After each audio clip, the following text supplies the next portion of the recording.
My partner says this funny thing. He thinks that I'm a good actress, but a really bad celebrity. For all I know, I might be out of a job in 15 years. Do you feel like there are still some things that you still feel kind of insecure about with regards to acting?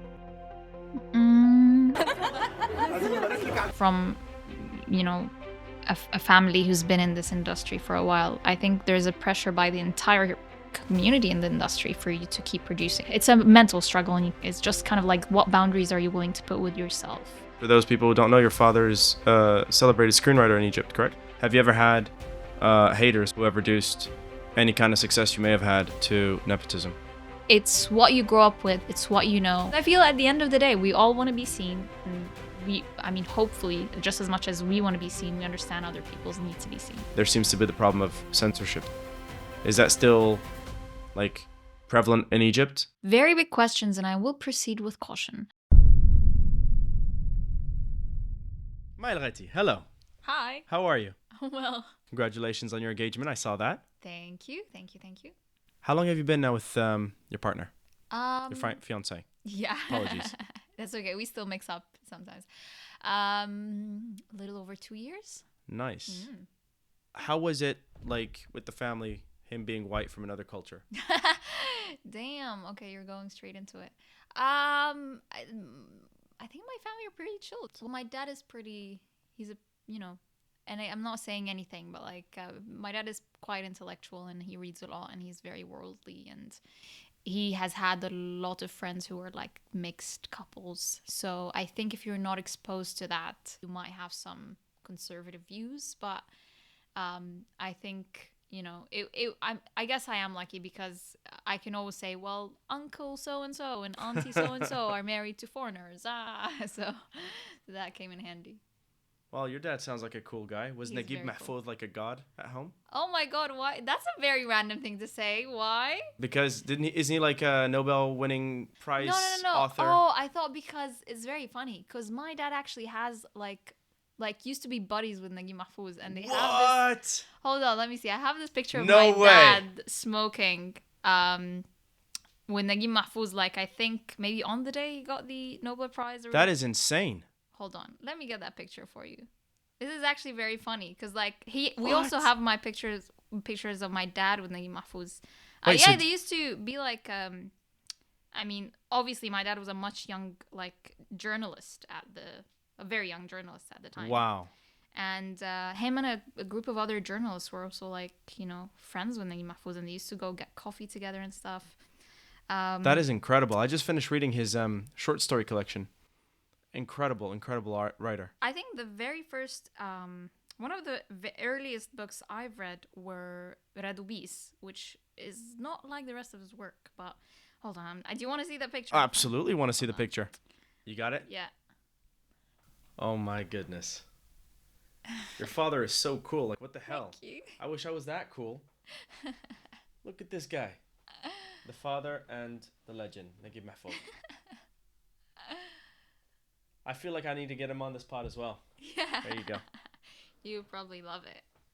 El-Ghety, you are an actress. Yes. And, why'd you choose this for a career? And when did you know that was what you wanted to do?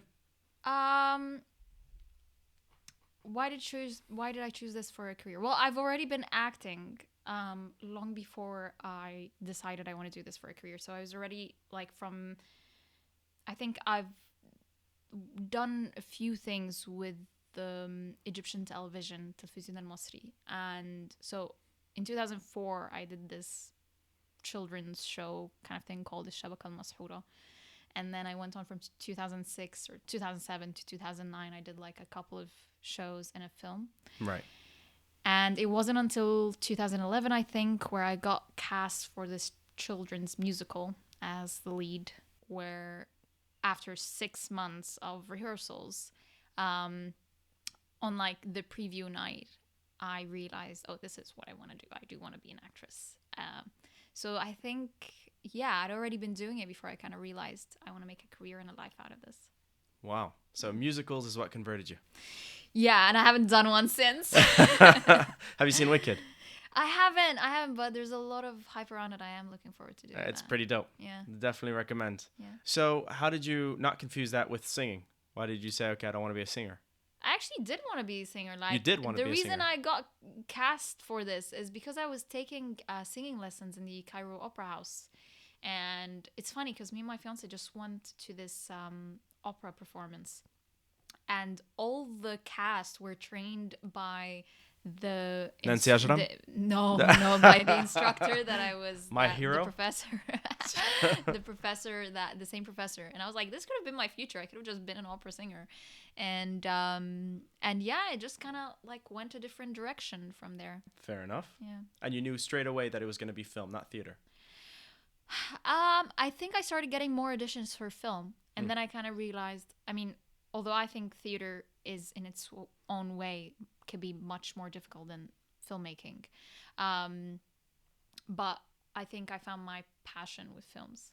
Who were your favorite, I guess, did you have inspirations growing up, actors that you thought to yourself, okay, these guys are my North Star and definitely want to emulate their career, or... The answer really changed over time because there were people that I really admired their characters and the ways that they were using their voices. But I might not have been necessarily a huge fan of all their work or their acting like method. Like, yeah, I don't have to name names. But there are other people where like I just really like their style of acting and love the things I've seen them in, like Helena Bonham Carter, Colin Firth, completely different from each other, both English. But yeah, I think most of I can't think of specific names right now, but most of the actors I like just have this kind of like subtlety and subtle performance. So I guess my next question that I find quite interesting that I discovered in film school is the method acting. And I wanted to know what your process was with regards to acting. Are you Stanislavskian, or do you think that's overrated and you just have a much more natural approach to it? I don't know who it was, if it was like Russell Crowe or someone that just had like this interview. I think he was saying, someone asked him that question and he was like, he doesn't even know what method acting is. Or was it Russell Crowe? I think it was Russell Crowe. I can, right? With Ryan Gosling. Yes. I love that. I thought that was very funny because like I've always had this like I've had a community of younger actors. I mean, I only took a few theater courses in my university, and I took I minored in film at AEC, so which covered more theoretical bases and like just technical things that I wanted to understand because I felt I might be experienced on the front of the camera, but I have no idea what's going on in the back. So I've seen what the community of young actors were adopting as their method and their like process and everything. And I had so much respect for it, but at the same time, I just never was able to like develop that naturally. I find it very difficult and not practical, especially because I think as an actor, it would be very self-centered that you just walk into the room and expect everyone else around you to kind of like accommodate you. Right. I feel like this is a job, right? Yeah. With all my passion and love to it. Yes. But I work with the director, I work with the DP, I work with production, and I work with a lot of people that I need to also put into consideration. It makes your job as an actor actually much more difficult because you're not just focusing on the art and you're not just focusing on the character you're playing. But I feel like it's important to be able to take in what other people around you are saying, because you're not there to make your character come to life. You're there to make this film or this project come to life according to the vision of the director, the creator, the person who, initially thought of it. As a director, this is music to my ears, just so you know, because you don't deal with these kind of actors and this kind of method. It should be taught at school. Yeah, but I have a lot of respect for it, and I understand, I mean, because it's all about, just kind of really embodying and being authentic and everything. But I feel you can still be authentic because all the characters that you're ever going to play, we all have the same basic emotions as human beings. Right. And then if you can withdraw from some experience from that, from your own personal experience as just a person, and then you ask yourself, in this character, with this background, with these behaviors and life experiences, would they react the same way or not? And I think, I might also be telling like absolute crap right now. I'm so sorry that I can't like say No, anything don't for worry about certain, it. but I always say maybe this is not true, just Yeah. in case someone catches me on it. I don't know if the Stella Adler School is also something regarding like Yeah, taking stuff Stella Adler, the teacher for of Marlon Brando, 1940s, New I York. I don't know her exact like teachings, Yeah. but I think there was a part of it about your memory and just evoking memory and like your own experience. Yeah. And I feel that might be the closest thing of what I try to do. I personally just try to go out there, get as much experience as a human being as I can. And then when I sit with the person who is creating this world of the story and I tell them, what do you see? And then I see how can I fit into that life that they're Right. trying to create. I had a really funny story about this method. I was speaking to a comedian slash actor. We were in Paris, October, and we were just standing by a Joker 2 poster. And we were just talking about acting, and he said, honestly, brother, like I thought acting was all that, but once you get used to the camera and the lights, acting is relatively simple once you get into the process and you hear the director. Mm-hmm. And I said, acting is simple? But what about that? And I show him Joaquin Phoenix and Lady Gaga, and he goes, oh, but that's not acting, bro. And I said, that's not acting? He goes, yeah, that's schizophrenia. Okay. And so my question is, do you believe then that with method, there is an element of it that's not really acting? There's like this story of Sir Lawrence Olivier. He was doing a film with Dustin Hoffman. And Dustin, he had to do a thing where he was like really tired and couldn't breathe. And so he starts running, does like 5 kilometers and comes down and he was really tired and he was sweating and he goes, okay, I'm ready to go action. And Laurence Olivier just looks at him and he goes, why did you run those 5 kilometers? Well, it's for the scene, etc. He goes, but you're an actor. Just act. I think I've heard that story before, and I absolutely agree with it. Like, I mean, I don't want this to seem to some people, because I know sometimes there's this entire allure, like, oh, actors must, really dig deep. Yeah. But I just feel sometimes that is required with certain roles that you really need to kind of like get into the depths of it, especially if you don't relate or you can't really understand where the story might be coming from, or not necessarily relate to this to the life of this person or this Right. character. But yeah, it is. I just think it's a job. So Yes. this is your job, right? Just do it.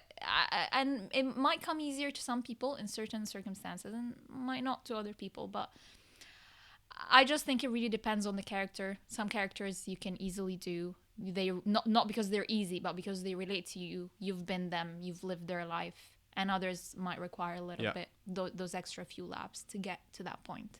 How are you with regards to direction? Do you like it when a director knows, like, to the T what he wants, but also really requires very specific blocking and says, say this line, then walk 2 steps here, look down there, say this third line? Or do you like when essentially the actor just says, okay, here's your space, this is the scene, the motivations, cameras here, go? I guess I'm happy to accommodate both. Right. But and also I love a list of instructions. I love an organized, director. I love that. Preach. Yeah. But at the same time, and because at the end of the day, my motto will be just serve the story, right? Yes. If he has like a reason behind that, and then I understand that. But I feel the only things that I really struggle with sometimes is you might have directors who write their own scripts and then they wanna direct it, and then they don't want to change anything whatsoever in terms of lines. So if I say yes instead of yeah, that might be a problem. And I've worked with people like that, and that's been incredibly hard because over time it makes you lose focus of the emotion. It kind of takes you out of the moment, and that can be very difficult to work with. Or if someone tells you, this is the emotion that the character is feeling, here's how you're going to act it. You need to cry manically in this moment. And as a creative, you might think, well, I can show that I'm heartbroken or sad or like depressed or in despair, but I don't have to cry manically. I can show that, just through my eyes. Colin Firth. Yeah. So I think when those are the only 2 things I really struggle working with. Maybe they're not as common now. Maybe it's a bit of an old school, but I have worked in those situations and they've been very difficult. And I think you really don't want an actor who just gets to a point that things to themselves, which is I was like that at one point. Like, I just let me get through the day. Yeah. Fine, what do you want? I'll do it, and it just becomes very mechanic. When you have a dialogue scene, most actors that I've spoken to will tell me that the single most difficult thing when they're in a scene is to listen. They're just kind of sitting there. They'll act it out. It's all good. You won't notice it. It's very subtle, but they're not actively listening to the other character. They're sort of acting it out, waiting for their lines, and boom. So, do you, El-Ghety, listen in a scene? I hope so. I mean, I think it's a human error generally that people are always thinking about the next thing they're going to say. I think people in general are very poor active listeners. Yeah. I like to think that I am a good active listener.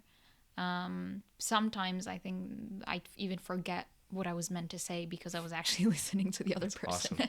No, not always, not when you do it like a few times back to back.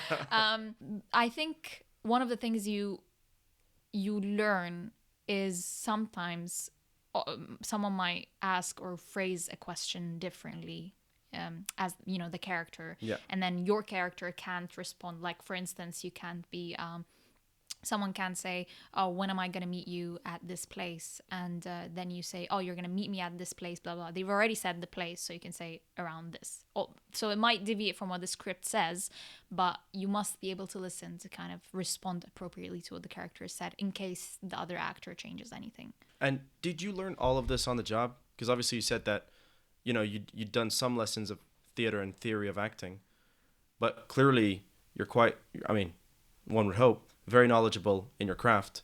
Did you just learn that on set, speaking to, older actresses or actors? I think I learned it by experience, to be honest. I think at first, like, definitely I think I'd like to think I've evolved. Yeah. Since, I was a child. I used to move my hands a lot in scenes. I used to be very hyperactive. I used to like have a lot of facial expressions. And I think that was just due to the nature of me being a child. Yeah. And a lot of things I do now, I've learned as, you gain more experience.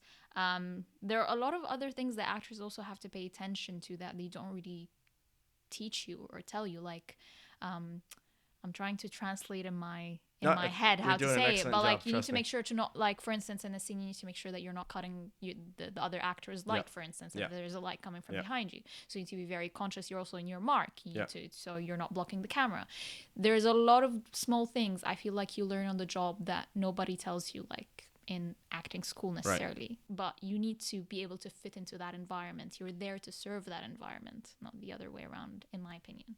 Do you feel like there are still some things that, like, how can I phrase this question? Like, that you still feel kind of insecure about with regards to acting, that you're like, I still need to perfect this specific part of my craft, or holistically you feel comfortable? Is there a situation, an emotion, a specific kind of scene that you still feel are quite daunting to you as an actor? I don't know if my question makes any sense, but I guess it kind of links with what's the hardest role that you've had to play and why? I mean, I don't try to perfect anything. I don't think that's possible. Yeah. I, at the same time, like a lot of other creatives in any field, I never think what I do is enough. I always say, you could have done this differently, looking back, at it. And the thing that I'm aware of now is just there's a lot of factors that really play into you being able to do this the best way that you can in that moment. I wouldn't say in general, because I might be doing exactly the same scene with the exact same context in one project, and it would come out completely differently had I worked with a different director and had a different, setting or, set or props or whatever. I think it's important not to be too hard on yourself, and you need to really be trusting to the people that you're working with. At the end of the day, a lot of actors take a lot of, excuse my language, but take a lot of shit for how things come out. Am I allowed to say that? Yeah, you're allowed. To them performing badly. And I wouldn't say it's not entirely, I wouldn't say it's entirely their fault. I feel like a big part of it has to do with how they're being directed. Are they being given enough tools? At the end of the day, you can only do what you can with the tools that you have provided, and that includes direction, that includes the vibe on set, that includes the your coworker, your Yeah. colleagues. So I mean, to answer that second part of the question, I don't feel like I answered the first one very well. No, you but, did. You did. Absolutely. I would say, I mean, my answer for that changed quite a lot.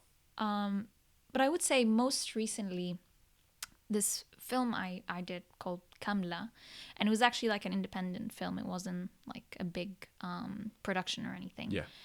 But it was very, very tricky because I was playing a sex worker who didn't look like a sex worker. The movie was about FGM, and my character was also veiled, and as you can imagine, that was quite controversial. Yeah. And it was very tricky to kind of like portray this woman's experience and the struggles that she went through. She had also like major depression, and I think it was hard to make sure that I'm not offending anyone in any way, and at the same time be authentic to this character's experience.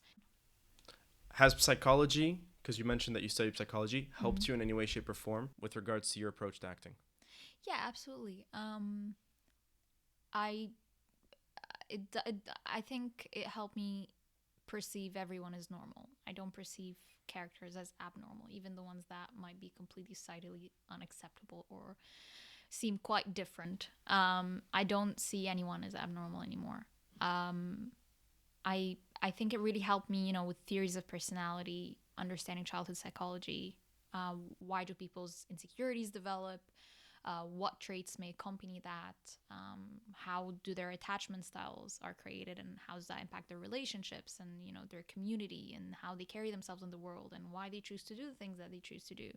And I think all of that gave me like an understanding just of people in general, which again, it goes back to the same point of getting enough life experience or exposure to people to be able to take that into the work. So yeah, I think it absolutely helped me. I think that's absolutely beautiful.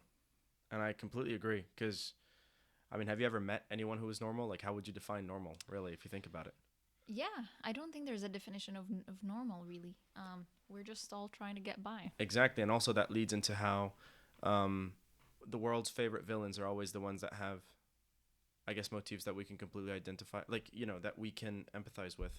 Yeah. So if you look at the best villains, they're not your heart of the line, I want to end the world. The best ones, like Joker, he's an anarchist, and his philosophy, if you actually look at it point blank, you're sitting there going, ooh, he's eerily on point though. Yeah. Or even Thanos for Marvel, again, same thing, eradicate half to save nature. And I know that's something that you definitely, I mean, you're green, you're an environmentalist, so We were just talking about this, sorry, like that I told you I worked with a director who told me if you approach a villain's character, with a stereotypical villain behavior, you just kind of, do everything that is stereotypical and not necessarily authentic. But every, evil character or a character that appears as a villain has a good reason why they're doing what they're doing. Correct. To them, they're not the villain. So yeah, what is normal? I know through conversations and through the windpipe that you have begun writing. That's pretty cool. How have you been finding that process? Well, I think it's just because I was kind of bored with the things that are being offered. I don't think there's a lot of good roles for young women, especially in the Arab world. I feel like a lot of the female characters that are interesting are, maybe I'm not in the right age group yet, or they're, in my opinion, they're just not as interesting. I think there's just an inherent issue that men don't see women on the same playing field, or like as equals. Yeah. No matter how, I have a running joke with a friend of mine that the more a man tries to appear to be feminist, like there's something going on there. Yeah. Like you're trying so hard. But I think it's because you find all these normal male characters, and then writers, perhaps in my opinion, think, well, if we for some reason they don't write a normal female character, they think that something must be extraordinary going on with her for her to be deserving of a story. And I think that only female writers or female directors have been able to successfully just show normal women, Right. like just regular day-to-day struggles of a human being. It's not about them being women, it's just about a human going through this experience that happens to be a woman. And I think because there are more male writers, it's easier for them to write on these experiences. I think what you say is so spot on. I wanted to share some. So I was speaking to this one actress, and she just couldn't understand it. She was really frustrated with the roles that she was getting, and she said, "I don't understand. I just went to see it." I went to see a Disney movie and there was a talking chair. Like, how can you write about a talking chair? Just write the same role, the talking chair that's three-dimensional, and then just make her a woman. Like, Yeah, that's true. I mean, this is actually kind of funny, but one of my like the fil- films that I really enjoy are like the Bridget Jones yeah, films. And it's funny because you can't really imagine that being a male role, no, right? Like you can't no, write about a single man in London who is struggling and their entire life revolves around women. no. Um, but then why? I mean, again, with my love for Colin Firth and Bridget Jones, um, why can't we write just normal characters, right? Like, I mean, if you remove the male, the love triangle and the men from that story, you're left with nothing, right? But why is that not interesting enough that she has something else going on for her, like her work or just her normal day-to-day life? And yeah, it gets a bit frustrating. Like, yeah, I don't know what else to say about it. I think there's something really deeper that's going on, which links to the same reason why Arab cinema is not as recognized on like a global scale. Do you wonder that, um, I don't know, they, maybe executives, worry that by having a strong female lead might not be as commercially viable in the rest of the world? Again, this might be very, No, absolutely. and therefore they're thinking, listen, let's just go with the numbers, and the numbers clearly show that um, having strong female leads, I guess, has a higher chance of yielding higher returns, and so let's just go with that.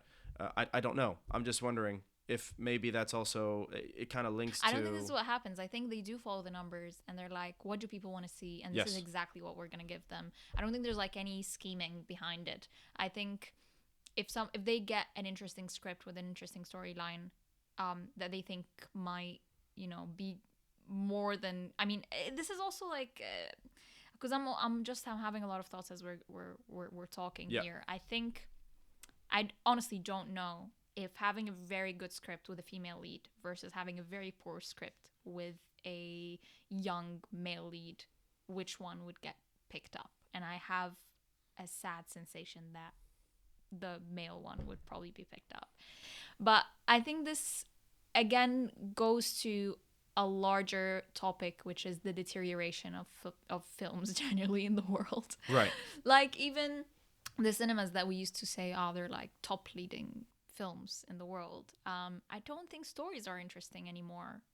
The ones that are at least very commercial. And you would still see that even films that are being produced in the West, the more interesting ones, the ones that go to the festivals and have, higher reviews and feedback from critics and so on, are not really the ones that are making the big money in the box office. So it depends on what is this industry's criteria. And I feel like in the Arab world, it's just pushing for box office criteria, at least in my very humble opinion. And then if you want to make something independent, led by women, then you need to take the risk that it's worth making a good film, in your opinion, as a filmmaker, and then having it out in the world and having your name on it, rather than making a money-making, story, or really not a story, but, a bunch of scenes glued together. And just take the money and the win from it. So it just depends on who's really sitting behind the camera and So will you also be taking the risk as a producer then on the script that you're currently developing? I think this is a completely I don't see why, and I think a lot of people have successfully done this. I don't see why you can't do both. You might not necessarily expect shattering numbers in the box office, Yeah, but making an interesting film doesn't have to be boring. You I can agree. still make an interesting film with interesting characters, even sad, if you will, but it's still entertaining and still amusing, because Yeah. you have to cater to the people in the world, and people's attention span now has decreased to 5 seconds. So you need Yeah. to make sure it is attention grabbing, but at the same time, you don't want to. You still want to give them something of substance. So I guess that's the hard thing to do. I'm happy to take risks if it's relatable and says something of substance. Does your father read your scripts? Because just for those people who don't know, your father is a celebrated screenwriter in Egypt, correct? Yeah, this is actually funny. He just read like a synopsis I was writing for something, and that was the very first thing he read, sorry. And he was like so surprised and amazed. He's like, when did you? And I was actually kind of offended by how shocked he was, because I did minor in film. Like, I actually studied this, and also I've read like hundreds and hundreds of film scripts. It's not that hard. But I mean, it is hard, but I was kind of offended of how surprised he was. But he was like pleasantly surprised, I think. And I'm not ashamed to say this. I think I have very cool ideas. That's awesome. But I think I lack the commitment to sit down and write them properly. I feel like I need to partner up with someone to do that, which is actively what I'm doing right now. Like, I wrote a lot of treatments, but I know I can't write the whole thing. And I do believe in, creative collaboration. So. Oh, particularly with writing. Yeah, absolutely. Because there's a thing of, I mean, I can only speak from my own experience of accountability. When you're writing with someone, you know that now you're actively also potentially sacrificing the time of someone else. And therefore, you need to sit down and produce something of value. Whereas if you're on your own, you can always make an excuse for it. Yeah, exactly. This is okay. This is really funny. So I guess the question I want to say is, did you ever feel pressure from, your parents both being very successful in the media industry to, I guess, live up to that expectation, like sort of a Cristiano Ronaldo's son, so to speak? That's the thing. Cristiano Ronaldo's son is being pressured. Yeah, because he's following. So okay, yeah. So he's a footballer now, and everyone is saying, "Oh, do you think he's gonna live up to Ronaldo Senior?" Which that is horrible. I think there's definitely pressure. There's a pressure to keep doing something, keep producing, and I think. It's more of like an unspoken pressure, really, but it's not just necessarily from a family who's been in this industry for a while. I think there's a pressure by the entire community in the industry for you to keep producing something like your value depends on whether or not you're having output, and I am just absolutely against that. I don't think. I think anyone who's wrapped up in that can really, really suffer. And I have for a while. And then just a couple of years ago, I was like, nah, I'm not playing this. I'm not gonna, have my value depend on how many projects I'm doing per year. I'm going to do one project, 2 max, and I'll be very happy with that. And if people don't recognize it, that's fine. I know I did it. And it's on, my, CV. Like that's awesome. And I think it's just it's a mental struggle, and it's just kind of like, what boundaries are you willing to put with yourself, and with other people? Well, I mean, speaking of boundaries, with the fame that you have in Egypt, I hear that obviously fame, I haven't experienced it in my own life, but can be very funny and tricky and change you. How are you managing to not let fame affect you in Egypt? How are you dealing with mental health? How are you not letting it, the pressure overcome you the way you said it before? Clearly, you've given us, there's that self-love of, I know my worth, I know my values. But how are you setting up those boundaries, like walking in the streets? And does my question make sense? Yeah, it makes sense. I think we're very privileged in a way that we, for instance, don't have such a thing as paparazzis or anything. Like, you don't have people randomly taking no pictures. Paparazzis in Egypt? No, okay. Which is such a great privilege. Sometimes I think people are either very like hyper focused and like can pick you out amongst the crowd, and sometimes you just walk by and they kind of like don't put 2 and 2 together or anything, or like recognize it's you. But you do get subjected to a lot of funny situations when people do recognize you. Yeah. I mean, I'll answer this like in two different Sure. parts. But the first part is like my fiance was recently in Egypt, and we just got into this Uber, and the guy was so nice, but he basically just kind of kept talking about how much he liked this movie I did, Benet Senawi. And I mean, it's kind of funny because my partner knew, like, I told him obviously I was an actor, and he kind of gradually got that, you know, there's some fame attached to it. But it only like becomes really obvious when we're walking together back in Cairo. Right. And he kind of like started, you know, catching on to when people kind of like just look at each other or like whisper when you walk by, and people are really not subtle. Like they're just like, oh, isn't this the actress or something? They might even not know your name, but you know you're that actress that they saw. Yeah. So you get subject to a lot of funny situations, which does kind of impact. I mean, nobody would, you know, I've been rarely put in situations where people were making me uncomfortable or anything, but it does impact the level of, you know, socialization you're able to do and places you're able to go to. And like going to Khan Khalili, which is like a really old historic market in Egypt, was an absolute nightmare. But that's okay. The second part of it that I wanted to refer to is that you need to be a certain type of person to be able to deal with it well. I feel like people with newfound fame can easily let it get into their head and lose sight of why they're doing what they're doing. I feel in my personal experiences, because I didn't really understand what it means to be famous or have eyes on you or anything. It just kind of, I thought that was the normal thing growing up. And I feel like it might have even made me more of an introverted person. It made me a bit more self-conscious.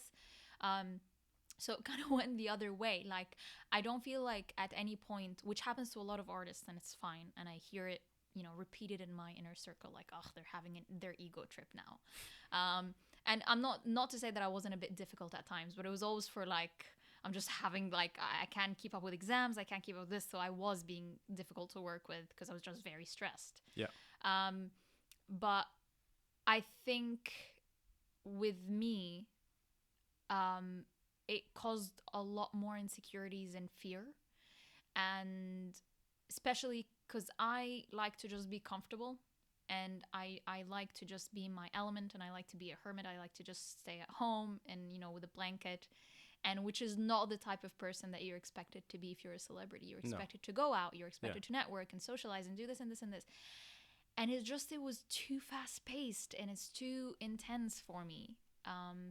So I think, to answer your question on like how to protect your mental health, or, you know, that part, I still struggle with it until this day, but I think I'd like to believe that I've learned better as I aged. I've learned more skills. I've learned how to navigate certain situations, and also be okay with being in the spotlight sometimes, but also make sure that I'm still in my element and not too exposed to the things that, you know, a celebrity is. My partner says this funny thing. He always says, he thinks that I'm a good actress but a really bad celebrity.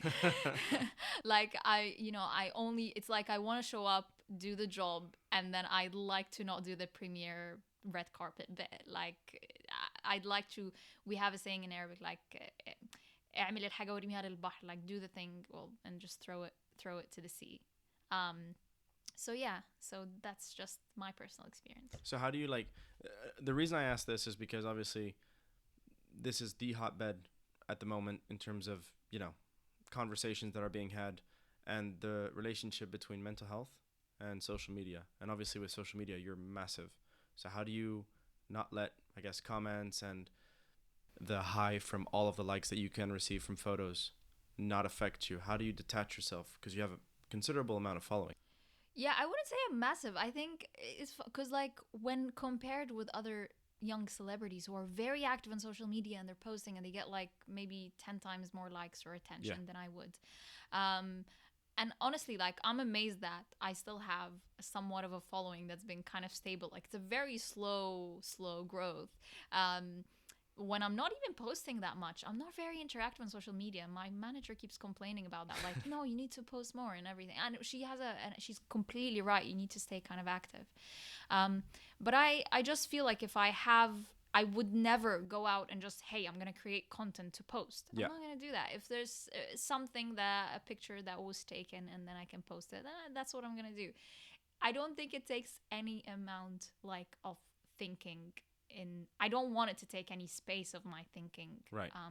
Although, and again, this is me not saying to people, hey, this is what you should do, because actually it's if you are trying to get into the industry, a lot of people now are like, yeah, but how are their socials? How are they doing? Are people interested to see them? And if you're not really seen on social media, maybe they consider that you're not around anymore, and then that actually might impact you getting work. I know for a fact that in the UK and France, social media numbers now are also dictating casting decisions. So there was a comedy film in France, I'm not going to give any names, but basically a close friend of mine clearly had the better tape, but the other one had the followers. And so he was at, I don't know, 10K or whatever, and the other one was at 900K. And that 900K made all the difference. So it wasn't about talent there. It was clearly about commerciability. And by hiring that person, well, there were higher odds of getting better returns in cinemas. And I know that here in the UK, I don't know how it is in Egypt, but there's also specific clauses. So for specific characters, depending on the importance of that character in the film, there is like a minimum required rate of followers on IG or TikTok or whatever. I promise you this. And also, there is a clause that states how much that person during pre-production, production, and post-production should post on their socials to make sure that their accounts are still active, at least for that film. That is absolutely mad. Look, I'm not whatsoever the criteria here. Like, most of the time, I have no idea when I'm doing that. But I think these are exactly the kind of people I don't want to work with. Right. Like, I mean, that just sounds completely absurd to me, because you wouldn't apply the same thing to like an older generation of actors who are like, seasoned, important actors, right? Who might not even have social media. A lot of the actors that I like don't even have social media, or aren't necessarily that active on it.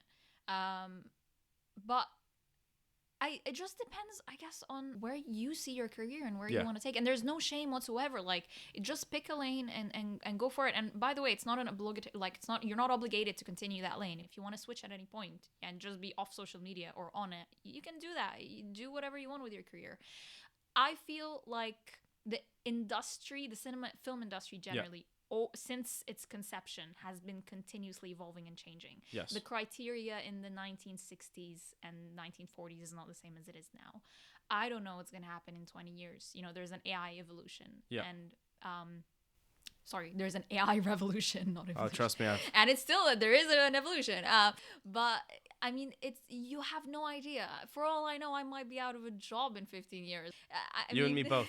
Yeah. So I don't think everything is continuously changing. Right. The criteria in a couple of years might be completely different. So I guess for anyone, I don't know if this is for people starting out or people at, my stage of my career, but people should just do what they are comfortable with. Because if you're doing something you're not comfortable with, it's going to come out very unauthentic and people are not going to relate. Like, if you're someone who doesn't really like being exposed and then forces themselves to do videos, you're gonna look awkward. Like, it's gonna look like you're not in your element.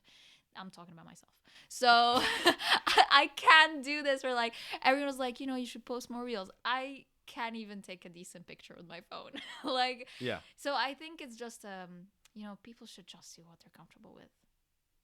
Okay, so that's great. What other advice would you say, like, for all up and coming actors, and not any kind of up and coming actors? I'm talking about in Egypt, where obviously the criteria are different and maybe less opportunities than, again, I have no numbers to back this up, than, for example, in the UK. What advice would you give to a young actor or actress trying to step up as an actor in Egypt?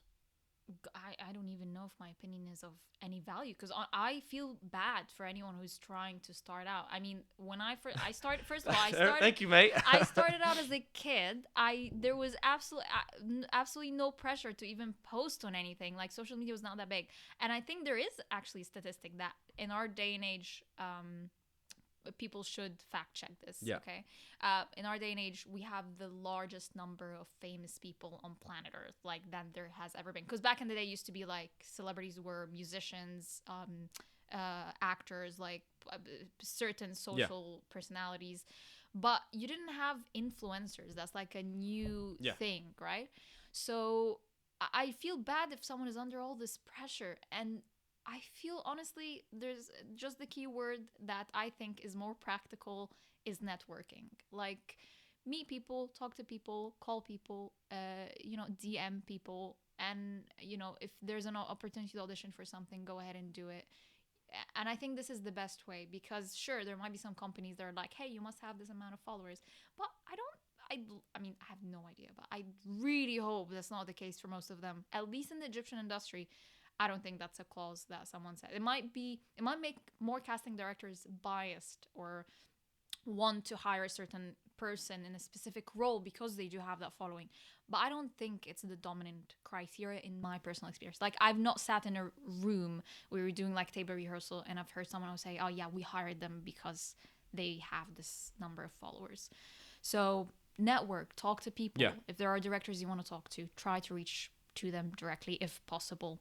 And if they're not interested, they're not going to reach out. But if there is an opportunity, they probably would post on their pages, hey, we are casting for this, send in your tape. Have you ever had haters, for lack of a better word, who have reduced any kind of success you may have had to nepotism? Absolutely. And I think that's why largely I did not want to work with my dad or my sister. Is I think that's bound to happen. Like, people, of course, are going to say that, but I think people neglect the fact that if you are brought up in a house of doctors, you're most likely to grow up wanting to study medicine. If you grow up where your parents are engineers, you're most likely to grow up wanting to do engineering. It's what you grow up with, it's what you know. I mean, nobody says the same thing about someone's father who owns a business and then they end up working with them. It doesn't mean that you're less skilled. That might not be your thing. You might completely suck. But if people still keep hiring you over a decade, I mean, that must say something, right? Because if you're really that talentless, then What I'm interested now is, like, where do you see the Arab industry now? I feel like, as an Arab filmmaker, again, maybe it's just my ignorance, but I feel like there's a lot of opportunities with UAE developing and creating film funds and commissions, Saudi Arabia, Qatar. Is this like an exciting time? Is this going to be like the renaissance of Arab industry? Do you see it as such? Because Egypt in the 1960s used to be the third biggest film industry, and then I'm guessing due to the political climate that shifted. But now things seem to be put in place, at least on an exterior level, that we're gearing up to have an Arab Renaissance. What do you think about that? Do you think it's wishful thinking? I think it's absolutely exciting. And I definitely hope for it to be the case more than any time. I mean, it's like we got a little bit of room at least from the Western industries, to allow for more diversity. Yes. And then just a group of people decided, yes, let's jump on that. And I think there might have been a lot of limitations in terms of like thought and attitude towards film in general, maybe undermining its importance. But now more than ever with younger generations, I think, people with the big bucks have been encouraged to yes, let's do this. And I think it's so important. It's so funny because it's so like essential to an entire group of people who are very diverse. Like, you and I are both Arabs, right? Yeah.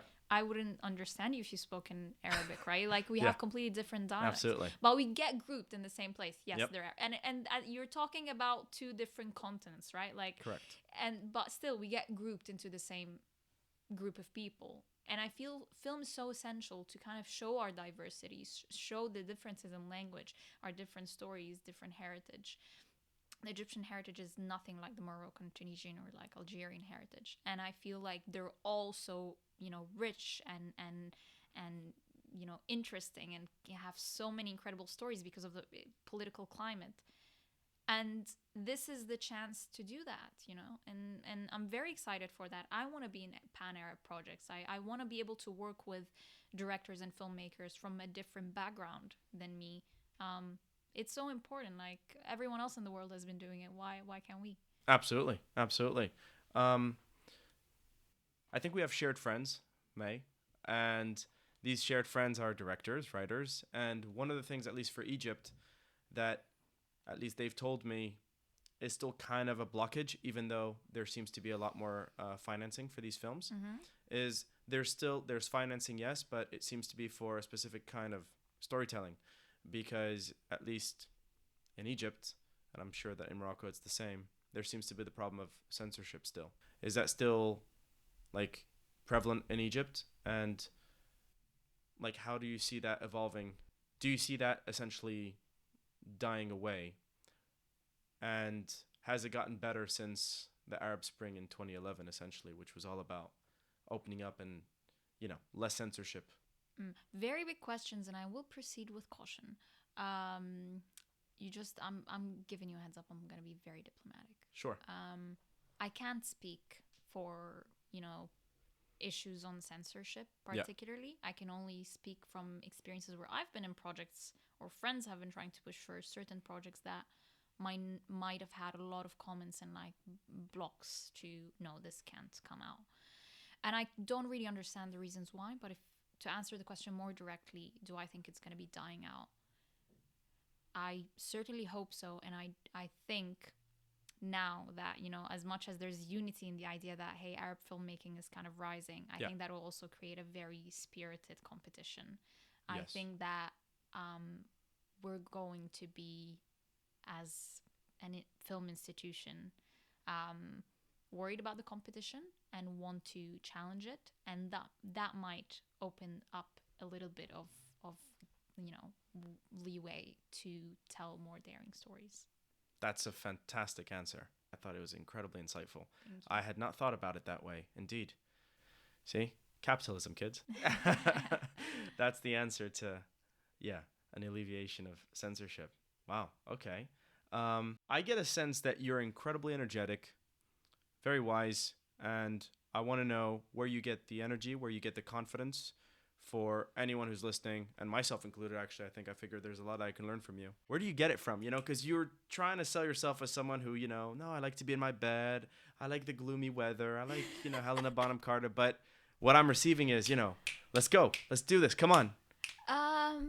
Well, thank you, first of all, for thinking I'm confident. I appreciate that. Sometimes this could have gone either way. Like, I have some interviews where I'm, like, mad awkward. Like, really? Where I'm like, I think this is what this is an issue I've had when I was a bit younger, where people think like they get a bit an off vibe around me because they think I might be like full of myself or a bit cocky or something, and it's just they didn't even speak two words with me. But I think if you give me enough space to be comfortable, I then kind of get, okay, what, I'm really interested in this conversation. I want to push it forward. I want to get to know you. I want you to get to know me. Because I feel at the end of the day, we all want to be seen. And hopefully, just as much as we want to be seen, we understand other people's need to be seen. So I think that is the basis of like a good conversation. And I just like having good conversations. So maybe that's why I'm a bit energetic. What's the dream? Like, is there anything that El-Ghety has not achieved that she wishes to achieve? What is the dream? Honestly, if you asked me this a few years back, I would have had like so many things I want to say. And I'm not saying like I've done everything I'd like to do. There are a lot of things I would like to do. I would like to be in more films that are more interesting, that I'm more proud of. I would like to be more present on an international capacity as an actor in serious work.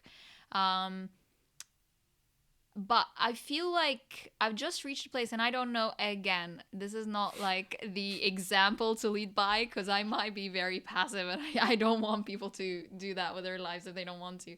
But I think I'm at a place where I'm just kind of content, and I'm just happy, or not necessarily happy, but just okay with whatever happens.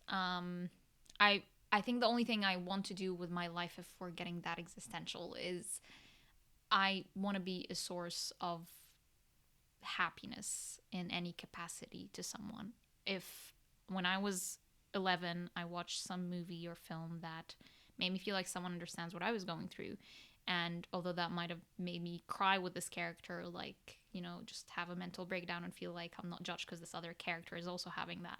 And that made me happy and feel understood later, then I want to be that for someone.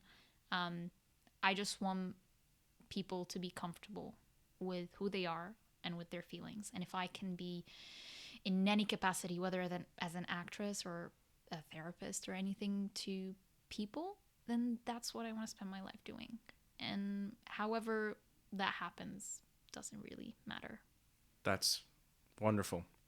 I mean, I feel like that's just a wonderful place to end it. Well, El-Ghety, hopefully we'll work together soon. Thank you. I hope so as well. And this was an absolute pleasure. Thank you so much for being the inaugural episode for this podcast. Thank you. You're a legend, and keep on shining. Thank you.